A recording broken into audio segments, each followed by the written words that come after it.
पता नहीं क्यों हम पहली मोहब्बत भुला ही नहीं पाते। ये मोहब्बत दिल के कोने में कहीं ना कहीं जिंदा ही रहती है।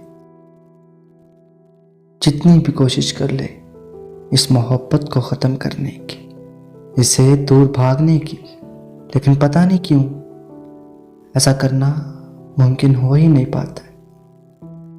इंसान चाहे जिंदगी के कितनी मुश्किल मराहिल तय कर ले, लेकिन इस मोहब्बत से खुद को आज़ाद नहीं कर पाता। इंसान की मौत के साथ ही ये उसके दिल में ख़त्म होती, बाकी सारी जिंदगी इंसान के दिल में एक हसरत सी बन के छुप जाती। लाख कोशिशें कर लो इसको भुलाने की, इसके असरात से खुद को महफूज करने की, लेकिन सब कुछ बेकार है। कुछ भी फायदा नहीं है सब करने का। हाँ, इंसान को सब्र तो आ ही जाता है, उस मोहब्बत के बगैर रहना भी सीख ही जाता है, उस मोहब्बत को रिप्लेस तो कर ही देता है। लेकिन अंदर कहीं दिल से यही आवाज़ आ रही होती कि काश कि वह पहली मोहब्बत ही यहाँ मेरे साथ होती तो कुछ और बात थी। शायद तब जिंदगी के कुछ और मायने होते। इंसान भी बहुत मजबूत मखलूक है खुदा की, जिन चीज़ों का सोच रहा होता है कि अगर ऐसा हुआ तो वो मर जाएगा, लेकिन जब वही हालात उस पर टूट जाए तो चुपचाप सह लेता है। ये पहली मोहब्बत ही है जो इंसान को अदाकारी सिखा देती है, अपनी हंसी के पीछे अपने दर्द को छुपाना सिखा देती। यही तो मोहब्बत है, यही तो इस मोहब्बत के दिए गए कुछ खास तोहफे जो सारी उम्र आपको अच्छा सबक देते रहते। यही मोहब्बत एक शौक बन जाती है, और कुछ शौक उम्र भर ख़त्म नहीं होते। कुछ रोग सारी जिंदगी इंसान के साथ साथ रहते, पूरी जिंदगी तकलीफ देते रहते। हम अंदर ही अंदर चीखते चलाते हैं, रोज रोज हजारों तूफानों से दिल अंदर ही अंदर लड़ता रहता। हम खुद से लड़ते हैं और अपना गिरेबान पकड़ते, खुद से ये कह रहे होते हैं कि हमें हर हाल में खुश रहना। जो भी हो, हमें दिखाना है दुनिया को कि हम बहुत खुश हैं। एक पल के लिए भी चेहरे पर परेशानी नहीं लानी हमें। कह रहे होते हैं खुद से कि जो भी हो, हमें खुद को अब इस तकलीफ से निकालना ही निकालना है।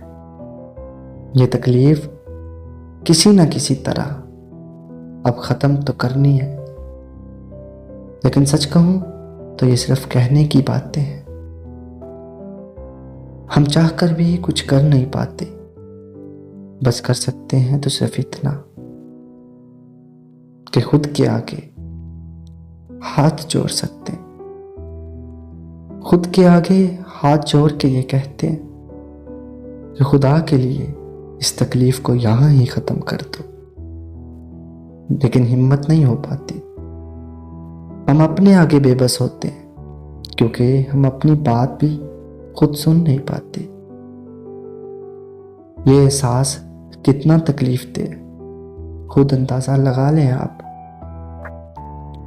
खुद को समझा नहीं पाते और खुद के सामने ही हार जाए तो इससे बड़ी अज़ियत और क्या हो सकती। इस अज़ियत का शिकार मैं अक्सर सोचता हूँ कि मुझे क्यों से मोहब्बत हुई, क्यों वो मेरी ज़िंदगी में आई। ना भी आती तो क्या था, ना मैं उसे मिलता, ना वो मुझे मिलती, ना मुझे उससे मोहब्बत होती। अक्सर आईने के सामने खड़े होके खुद से सवाल पूछता हूँ कि उससे मोहब्बत करके तुम्हें क्या मिला, क्या कुछ पाया उसकी मोहब्बत के बदले। फिर खुद ही जवाब देता हूँ कि जिस मोहब्बत में अगले शख्स से कुछ पाने की उम्मीद हो, तो फिर वो मोहब्बत तो नहीं थी, वो तो एक सौदा था, और वो भी घाटे का सौदा। अच्छा हुआ उसने वक्त रहते मुझे बता दिया कि उसे मुझसे मोहब्बत नहीं थी। कम से कम कोई फाल्स होप तो नहीं दिलाई थी उसने मुझे। हाँ, लेकिन बहुत दुख में हूँ उसे मोहब्बत करके। किस कदर अजियत होती इंसान को आप खुद अंदाज़ा लगा ले कि ये जानते हुए भी कि वो मेरी नहीं हो सकती, मैं फिर भी उसे ही चाह रहा हूं। सच कहूं तो किसी कांटे भरे बिस्तर पर बैठने के जैसा है उससे मोहब्बत करना। लेकिन मैं करूं भी तो क्या करूं, उसे मोहब्बत करना मेरे इख्तियार में नहीं है। लाख समझा लो अपने इस दिल को कि वो अब कहीं नहीं है मेरी जिंदगी में, उसे अब मैं नहीं चाहता हूं। लेकिन दिल ये कह ही देता कि तेरी जिंदगी में तो नहीं, लेकिन तेरी जिंदगी तो उसी के होने से है ना। आज उससे बिछड़े सालों हो गए, लेकिन मेरा ये जख्म और गहरा हो गया। मेरी मोहब्बत उसके लिए और गहरी हो गई, पर कभी बद्दुआ नहीं दे सका मैं उसे। मैंने कई दफ़ा उसे नफरत करने की कोशिश की, उसकी यादों से दूर भागने की, लेकिन मैं चाहते हुए भी ऐसा कर नहीं सका। मैं उससे नफरत कर नहीं पाया और ना कभी उससे नफरत कर पाऊंगा। हाँ, माफ़ कर दिया मैंने उसे। जो मेरे साथ हुआ सो हुआ, उसके साथ कभी ऐसा ना हो। वो खुश रहे, मेरी वजह से खुदा उसे कोई सज़ा ना दे।